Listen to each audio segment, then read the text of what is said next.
Why does it have to be that way? Every single day I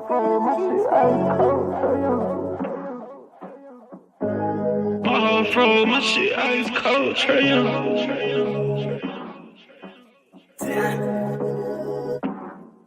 And you know I wear my heart on my sleeve. You hitting all the reads. Pack your shit like you finna leave. I go and hide your keys. Put you in position to win. Bless you without a sneeze. Bust you down in all the BV. Yeah, we was getting cheap. Overplay my part, I can't breathe. I feel the pain in my lungs. I thought we really was one. My heart cold like Trey Young.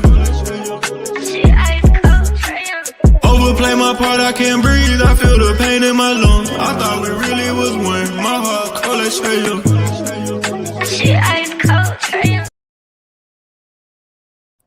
What's good, family? What's good, family? It's your boy Demond up in the building. Back. We Talk Hawks TV. We Talk Hawks Daily. Here with a special guest. Give me one second. There we go. I wanted to switch it off. There we go. Here with a special guest. I know him. I've been knowing him for a minute now. A couple years, probably about at least 5 years. Die-hard Hawks fan. We've been going.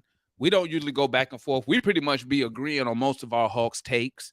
Met him in New Pack City. Shout out to Jamal and the gang over there in New Pack City in the NPC.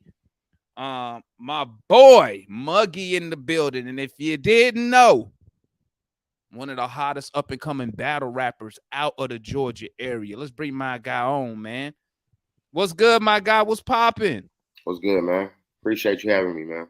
Hey, you know, I want to make sure we get real diehard, true to Atlanta Hawk fans up here when we doing these interviews, you feel me? Especially when we got diehard Hawk fans making moves in other industries also, you know what I'm saying? You know, it's good, even though, you know, you up and coming, but it's still dope to have, like, you're not a casual Hawks fan, like, so like when you blow up and get bigger, it's good. Like when you out there and you repping, we know it ain't no fugazi shit. You know what I'm saying? I'm definitely gonna be courtside. You know what I'm saying? Yeah, every game with my peoples. Yeah, I feel you, man. But let's go. Let's tell the people a couple things about yourself, Muggy. Where you're from, representing. Talk to us. Man, I was actually born in Savannah, Georgia, but then I moved to Atlanta before I could even walk and talk. So I moved to the east side, to Cobb County, and really just spent the rest of my life there. Grew up there.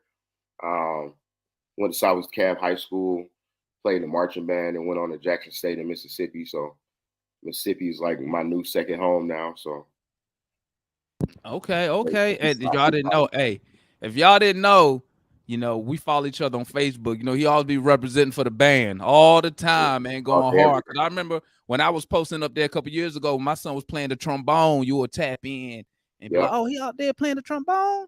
You know, because I'm not really big on band culture. Like I follow bands, but like obviously I'm not as deep in the game as you was. What instrument did you play when you was doing your band thing, Mug? Man, I actually still play trumpet. I play trumpet professionally as well. So I still be gigging and traveling and playing with different groups all the time. So yeah, I could never put it down. Hey, this dude, you multi-talented, ain't you? You got a skill for everything. You ain't gonna never be hungry. Hey man, as long as my phone keep ringing, man, I'll never put that horn down. Hey, you know what, bro? That's like, you know, when you're doing something that you love to do. I mean, it's easy to keep it going. You feel me? Even if you're not getting paid for it, when it's something that you like to do, you know, it's always gonna make time for it. You feel me? But let's talk about some Hawks real quick. Yes, sir. Let's talk about some Hawks, man. That's why we here. Let's talk about it now. We got the pick tonight, the draft tonight, 15. Obviously, I'm on the bandwagon of I want us to add a impactful player to play with Trey, whether it's a Siakam or Ayton, something to that effect. In reality, us being Hawk fans, knowing the ownership, in reality, I'm thinking we're probably gonna end up running it back with the same core guys, maybe move one or two just to get under the salary cap like we always do. Exactly. Cash considerations. Yep. Kirk Howard and cash Good considerations. old cash considerations, Kirk, baby. Kirk Howard gonna come back out of nowhere. He gonna make his return. He gonna play 5 minutes the whole season. Hey, at one point it seemed like we got cash considerations every offseason, bro. Yeah. That was like the highlight. It'd be a random trade. Hawks trade, 2nd round pick for cash consideration. And Jose Calderon. Hey, man, listen. Last night we was doing the show, man, and we just started thinking about all the crap that the Hawks have done over the years. Bro, we done tricked off a lot of picks. Man, where's Marcus Erickson, man? Don't we still got that boy rights, man? We still got Marcus Erickson. We need to free Marcus Erickson. Somebody said that last night, man. They said, hey, you know, all them Europe, I think it was my boy Solution. He said, all them European dudes we drafted in the 2nd round and all that, they never came over here. We stashed them and kept their rights, man. Free them guys, man. Them guys ain't play a second in the league, man. Free them guys, man. Hey, man, we done made some bad moves over the years, man. That's why when people tell me be patient, like I don't have no patience no more, bro. I'm ready to make a move because, you know, that dude Trey Young, you know, he trying to win. Yeah, and he's good enough to win too. I firmly believe that. And just adding low budget, borderline players. I mean, the fact he's able to average almost 10 assists with a team like this is insane to me. So I can imagine if we were to like put some impactful pieces around him for sure. Well, let me ask you this. Should we stay at 15, or you think we should package the 15th pick, maybe with a couple players or whatever players, and go get somebody like a Siakam or Ayton or one of those guys? Because you saw Celtics just got better. Let that pick go. Oh, so you team let that pick go. So you team FTP, F them picks. I don't care about that. What is that pick? What? Trae Young is an MVP caliber player. I don't care about that pick. We got our guy. We got our guy. Hey, I told those cats, man, I said that whoever we pick at 15 is like we drafting for College Park. Yeah. Because that's where they're gonna end up playing at. Yeah. Because we don't got a room for a rookie. You know what I'm saying? Unless we were to move up to like number 1 or 2, I'm good. Which that ain't finna happen. So hey, right. Because we just tried to move Hunter to the Pacers but the Pacers don't want to give up the number 7 pick. So we can't even use him. Shit, Hunter can't even get us in the top 10. So we definitely ain't getting that high. But what would be your what moves would you like to see to where Muggy would be like, you know what? I like these moves. The team should do better the next season. What type of moves you think we should be making? Man, I think we should shake up our roster a little bit for sure. Even our starting lineup. I'm gonna be honest, I would be willing to package anybody on our starting lineup except Trae Young, along with that number 15 pick, and somebody's gonna take that. Any combination of Capella and Hunter. I really would hate to lose John Collins, but if we can get a really nice return for him, it is what it is, man. And I feel like John Collins will leave and go on to have a great career. So, you know, I would be happy for him in that regard. But I'm willing to package any 1 or 2 of our starting lineup and that number 15 and bring somebody in who's gonna, you know, kind of make that superstar impact alongside Trae. We on the same sheet of music, man. Now I'm gonna ask you this: out of 0 to 100%, what's the chances you think that's happening under Landry Fields? 15. I think it's gonna be a surprise if it does happen. I don't think I'm gonna keep it real with you, Muggy. I think now people who've been on the show, they know I be talking big up in here because I want us to make a big move. We don't never make a move to where you're like, wow, where you blown, you know, where you just, wow, we did that. But in reality, I know what's gonna happen. Let me tell you what's gonna happen. We're gonna trade somebody just so we can get under the cap. and we're going to run it back with 90% of the roster. That makes sense. We when you say get under the cap, we probably going to drop a couple bench guys and pick up a couple bench guys to fill in the roster, and that's just going to be it. Yeah, I really think they're going to try to sell us on waiting on the development of a Jalen Johnson, AJ Griffin, double O. They already trying to sell us on getting rid of some people so AJ Griffin can have some more minutes and he can develop and get better. Well, he already trying to sell us with this Hawks DNA crap. Landry Fields was I was like, what is that? I promise you, he just made that up, bro. Doing it, he just Hawks DNA. You know what that sound like to me? That sound like when they used to use the old Falcon filter. Oh, we're not gonna get this guy because he doesn't fit the culture. Basically, they don't have a plan and they're not really sure what they're gonna do. Or 9 times out of 10, they're probably just gonna stay put. I'll say this, man. Staying put. I mean, would I be upset? Yeah, I would be upset. But what I'm gonna try to look at the silver lining. Okay. I'm gonna try to. Yeah. But it's hard when you see other teams out here trying to make moves. That's what I'm saying. Like trying to get better. They trying stuff. I respect that. They trying. Yeah, just like I tried to tell them about. So I was talking about the Mavericks, and they was like, "Well, they messed up going to get Kyrie," and I said, "You know what, man? I don't think so. You could say it messed up. You could say they messed up. Whatever how you want to say it. But me as but me as a fan, I'm like, at least we see the ownership trying to put good players on this roster to win games. Exactly. Same thing with Phoenix. Everybody clowning Phoenix. They not gonna have a guard. La la la. I'm like, listen, bro. If that was Atlanta and we ended up trading for KD and Beal, let me tell you something. I will be so lit right now. Yes, I will be lit. I'll be like, hey, we'll figure out the rest of this shit later. The rest of it wouldn't even matter for real. We'll bring somebody from College Park to bring the ball down because all they're gonna do bring the ball down, pass it to Booker or KD or Bill, and then go stand in the corner. Exactly. You know what I'm saying? Yeah, move it get a fan's hope, bro. You know what I'm saying? I think it makes teams better too. I mean, let's be honest. Like the Mavs picking up Kyrie definitely made them better. I mean, they probably were already doomed. You know what I'm saying to their fate, but. I mean, I can't say they didn't have a couple electrifying games, a couple highlight games. They for sure did. Listen, man, bro. Tell me what you think of this theory I said. Okay. Let me know if I'm crazy.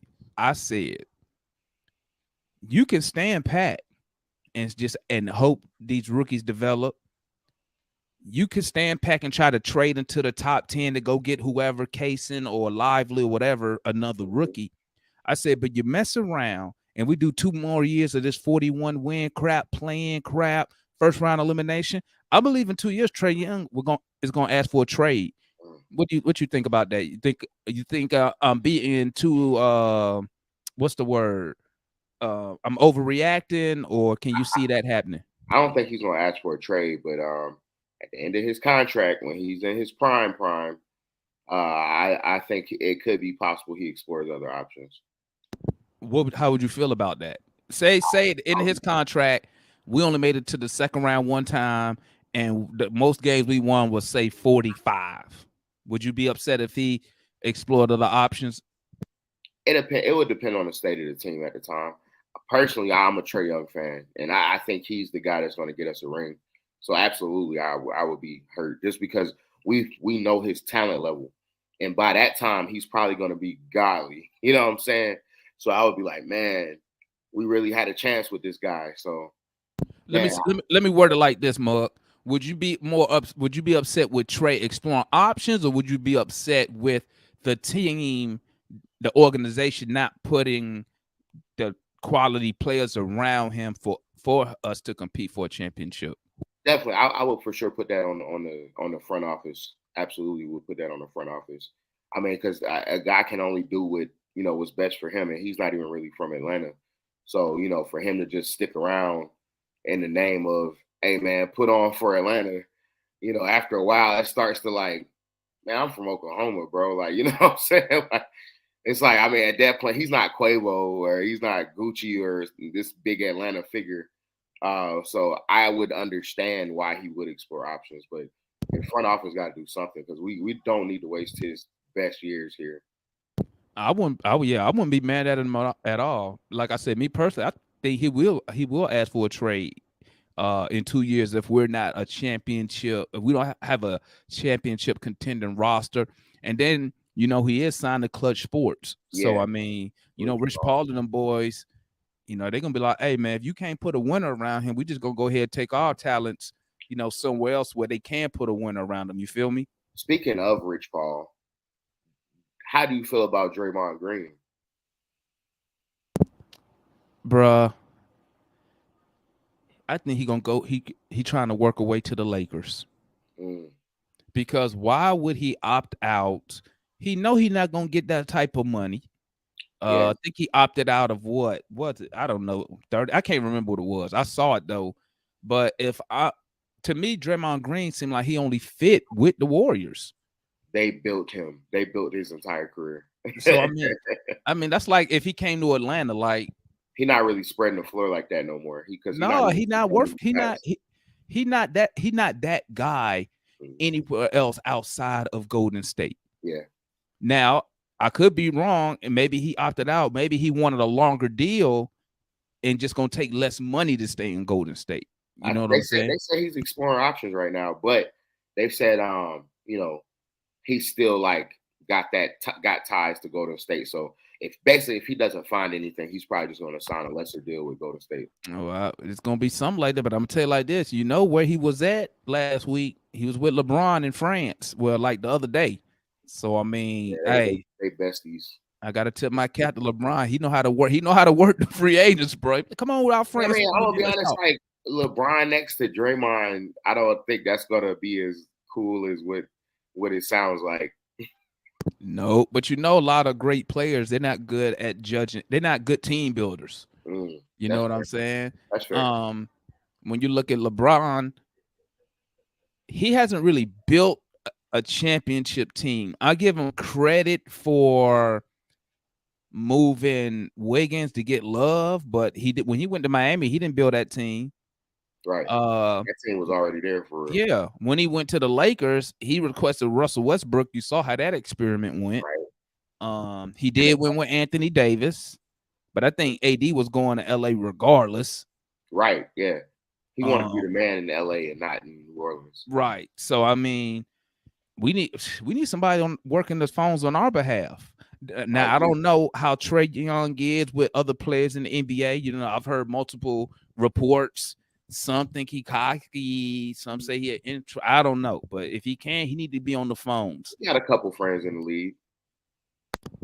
Yeah, but are they all-star type players? Like the one guy that sticks out to me is Donovan Mitchell, but I'm not sure. I think he would be a liability for us. Yeah, and plus he just signed that new deal too, so too much. Yeah, we can't afford him. Yeah. But what's your thoughts on what? So wait, you already said you want us to trade the pick. So get rid of. Do you have anybody in mind if we decide to keep the pick? Have you had a chance to look at? Yeah, I mean, because like I said, we just drafted for College Park anyway.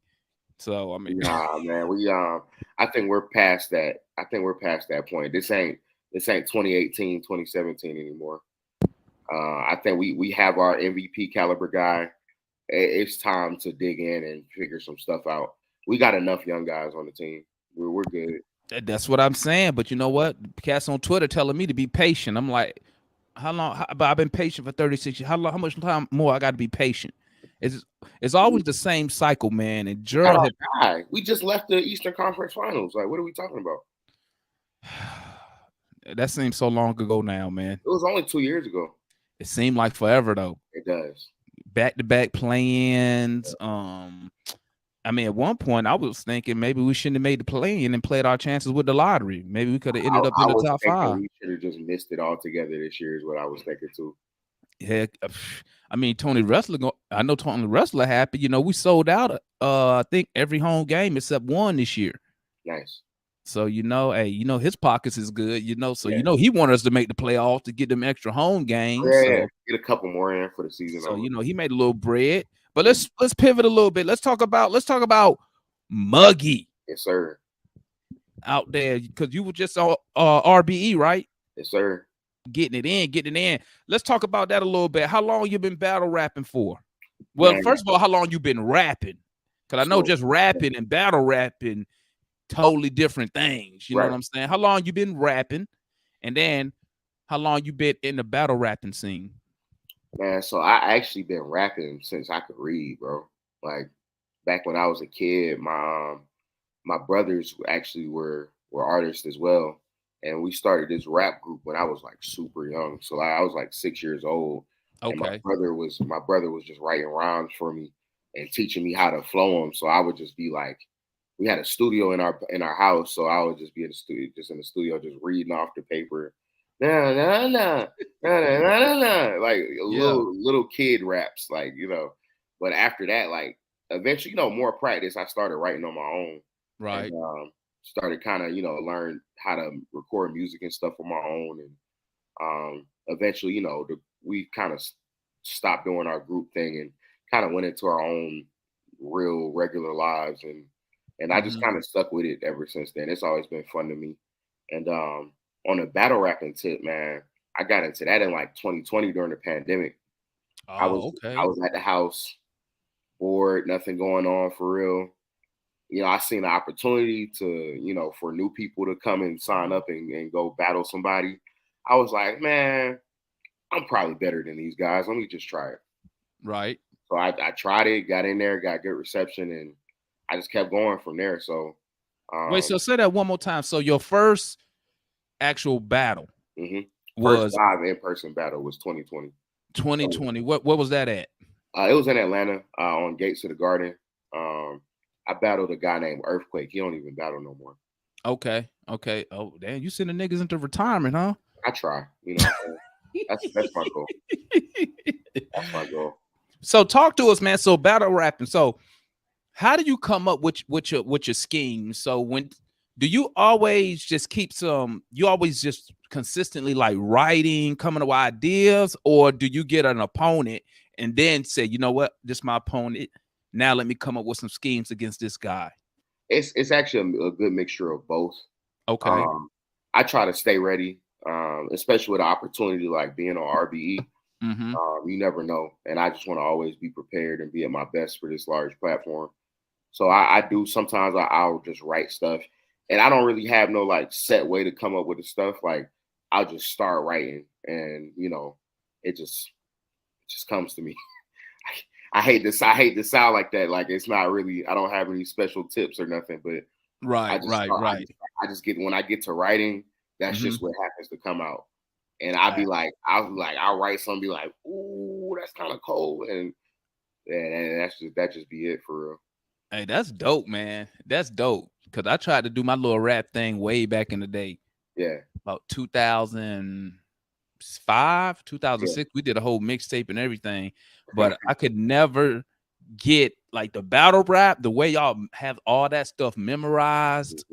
And because correct me if I'm wrong, on the battle rap scene, if you forget, that's a rap, right? You lost. Yeah, for sure. Yeah, so you can't. I forgot what they called it. Choking, like when people choke. Yeah, choking. Yeah, when they choke, when you forget the line. So first of all, I'm impressed how y'all just remember all that stuff. Plus, with all the interruptions from the crowd, I'm like, bro, I don't be prepared, man. I think, funny enough, I think band prepared me for this a lot too. How? Talk to us about that. Yeah, so like high school and even at Jackson State, we got to memorize all them songs.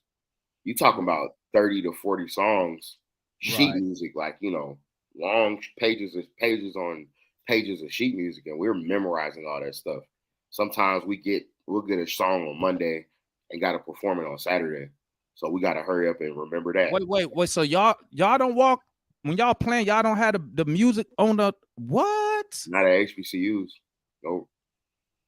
No, that's I didn't know that. 200 people out there with some music memorized. I never paid attention to that. I know because my son was in the band. Obviously, he was high school. They had the sheet music, the little clip on the instrument so they could see it. Those are different kind of bands. Those are different kind of bands.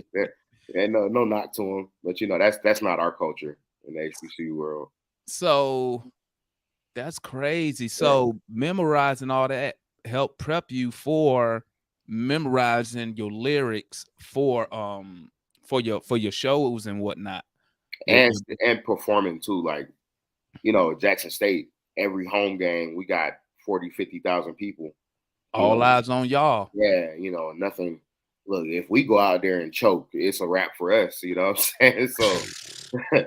So yeah, we got to be on our P's and Q's too. And I'm thankful for those experiences. I didn't realize how much that would help me, in other things in life. So that's I forgot, and y'all got to memorize the steps in the routine. The field shows and where we need to go and marching back and forth and all that. Yeah. That's what's up, man. That's what's up. So how many battles you got under your belt now? As far as, well, I don't know how it goes. I know you probably got battles before you was on RBE. Yeah. So is it like a professional level, a rookie level? Like, I don't know how that goes. Like, yeah, there are tiers to it. Okay. I'm probably entering into like more of the professional higher level now. Okay. But before RBE, I had like 12 battles, I think. Okay, so you was so you went in there seasoned. You were seasoned by the time you got RBE. A little bit. Okay. 12 is still on the kind of like the low end, especially over like the span of like 3 to 4 years. Okay. It's kind of on the low end, but yeah, I will say I absolutely got some great experience from those. So how many battles? And I know you just starting your I'll call it the professional part of the battle rap. How many battles do you feel you should be doing a year? Man, ideally, I would say minimum 3. I personally wouldn't want to do more than 5. Okay. But if it makes sense, though, I'll probably, push myself and do a little bit more. Oh, hell yeah. It is a lot preparing. It is a lot preparing. Not even makes sense if it's going to make dollars. Yeah, that too. Yeah, it's a lot to prepare. I believe that. Yeah, you spending a month or two thinking about another grown man. You on vacation and you trying to have fun, and you in the back of your mind, you like, man, let me go ahead and write this verse real quick. Yeah. I'm in a hotel in Vegas, like my girl sleep. I'm just like, dang, I know I need to prepare. Let me just sit here and write something while I'm out here. So I'm gonna be behind on my preparation.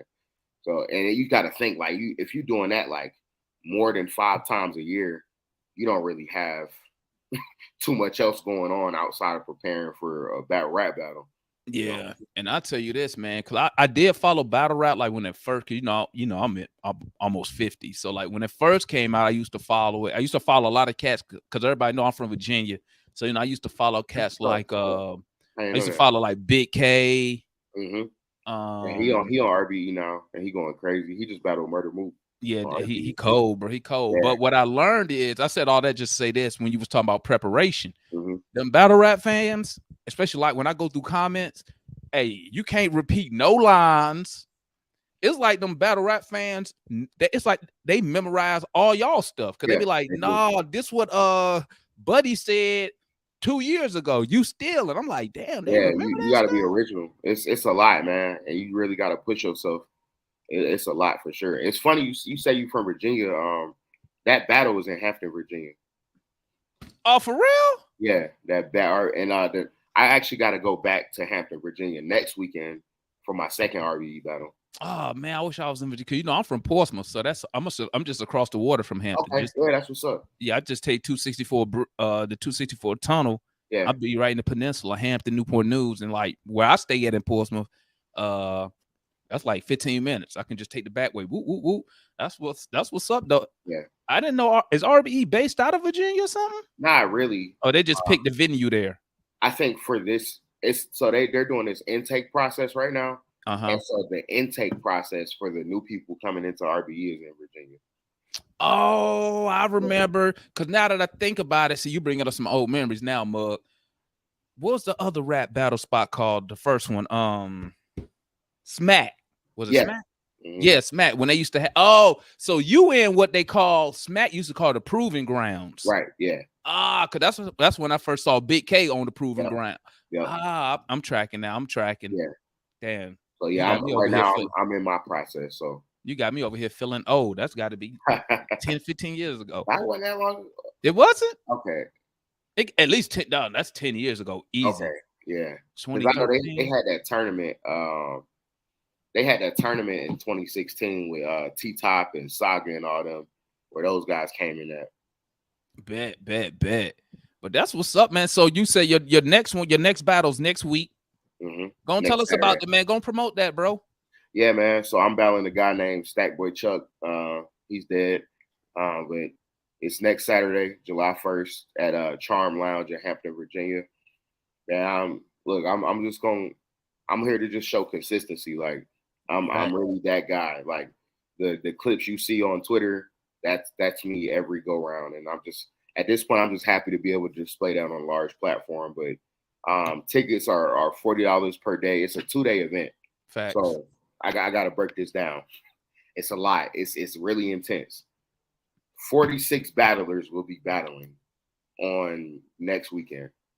Out of those 46 battlers, only 16 will be chosen out of those 46. So, even though I'm battling Stackboy Chuck, I'm really battling everybody else on the event too, because I got to get my spot. So it's gonna be really intense, and a lot of guys gonna come in hungry. I feel like it's gonna be a crazy event, man. I'm not sure what's gonna happen. I just know I'm about to come in there prepared. I hope my opponent is prepared, or it's gonna be a long night for bro. It's gonna be a long night. I'm telling you. I hope he got something. How many rounds they give y'all? I know regular ones is 3 rounds. How many rounds they give y'all? They gave y'all 3 on this one too. So what RBE does with this process, they do something called a 1SK, and that's a one-shot kill, which means it's a 1 round. You only get 1 round. You only get 1 opportunity to prove everything you need to prove. So ain't no holding back. You gotta spit that heat early. Everything, every line. I just feel like every line you gotta go hard in an opportunity like this. That's some cutthroat. They need to call that cutthroat. That old one shot, one kill zone. Yeah, it's I get it though, because you talking about like a large company like this that are paying these battle rappers extremely well. You know what I'm saying? Yeah. And you got to think when they're investing that money into a lot of new people, they just got to make sure you on point and that you consistent. So I definitely respect the process. Oh, yeah. And when it comes to the business side of anything, cats ain't playing when that money involved. Nah, especially not on this high of a level either. Like they changing lives out here, so they can't just have anybody up in here. Facts. Is there any way where we can watch it? Is it going to be streamed, or it's just only in-person event? Yeah, it's just an in-person event right now, but the battles will be dropped on YouTube, kind of like my last one. So bet that. Drop all your socials, Mug. Man, you can follow me at Twitter at Lil Muggy, at LIL Muggy. On Instagram, eMuggyT. I'm Elijah Tomp on Facebook, but you can also find me at eMuggyT on Facebook. And yeah, man, I'm out here, man. Same thing with YouTube. I got a couple music videos on YouTube that are pretty dope. Yeah, man, I'm all over the place with it. Rap, battle rap, playing my horn. I was actually in the Hawks band this past season, so you might catch me on the court this next season, so be on the lookout. Support Hawks fans. How many times we talk about it, man? We got to support our local talent, man, especially, how we'll be talking, Hawks fans. Yep. How we be saying no one be representing the Hawks. But we got a guy right here who not a casual, that hard. I can vouch for this guy. We've been talking Hawks for years. You feel me? Support my guy. Support our guy. You feel me? I'm not even from Atlanta. I'm not even from Georgia. Okay. Right. You're a bigger supporter than people that's from here. Yeah. You know what, Muggy? And sometimes I be questioning myself. I could have picked any other team to be riding with. You feel me? Yeah. But y'all support my guy Muggy, man. Dude up and coming, hot. What was that line, man? That motherfucker said, what'd you say? Stomp on them sound like shoes in the dryer. Stomp them out sound like shoes in the dryer. Hey, I was like, oh, I was like, that's cold, bro. Hey, as soon as you said it, first thing popped in my head, because sometimes I throw my shoes in the dryer. boo, boo, boo, boo, boo. I was like, oh, Yep. I was like, oh, that's cold. That's cold. I was like, yeah, this dude on to something, man. Hey, you gonna go places, my guy. I appreciate it. Trust me, man. Trust me, bro. Because you was nice up there. And Yeah. I think you just only gonna get better. You feel me? Absolutely. So hey, don't forget about us when you blow up, man. Nah, man. I'm gonna be Don't right forget back about us. We gonna still want your Hawks opinion when you the number one guy on RBE. Nah, that's what I'm here for, man. That's what I'm gonna be here for. And make sure when you come to Top Guy RBE, get you some courtside seats down there at State Farm, man. And so we can get some real fans sitting down there on courtside. Nah, that's what some people that actually know what's going on. Yeah, man. Not no casual, just be out there because somebody paid them to be out there. You feel me? Nah, I'm gonna get my bread up, man, so I can be down there with y'all. Hey, that's what's up, man. This my guy Muggy. Hey, we gonna put his socials in the description just in case y'all didn't get them. You know what I'm saying? And that's all I got. You got any last words, my guy? Man, just be on the lookout for me, man. Got a lot of work coming. Got mixtapes out, got music videos out. Man, I'm out here, man. Just peep my socials and just tap in, get in tune. Salute, my guy. Yes, sir. Appreciate you. And we up out of here, family. Peace. Hopefully, but no.